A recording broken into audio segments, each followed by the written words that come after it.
సంవత్సరం అయింది. సుపరిపాలన తొలి అడుగు మాత్రమే. చేయాల్సిన అనేక కార్యక్రమాలున్నాయి. కలిసికట్టుగా చేద్దాం.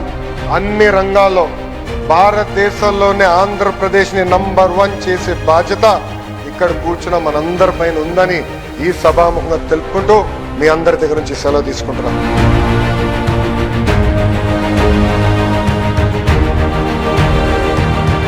ఆ రోజు ఎన్డీఏ ప్రభుత్వం చాలా స్పష్టంగా చెప్పాం, విధ్వంసం నుంచి రాష్ట్రాన్ని కాపాడతాం, అదే మరి పునర్నిర్మాణ దిశగా ఈ రాష్ట్రాన్ని ముందుకు తీసుకుపోతామని చెప్పి ఈ ఒక్క సంవత్సరం తొలి అడుగు మాత్రం. నేను ఒకటే మీ అందరికి విజ్ఞప్తి చేస్తున్నా, ఏదో అన్ని చేసేసామని చెప్పడం లేదు, కానీ ఊహించిన దానికంటే ఎక్కువ చేయగలిగాం.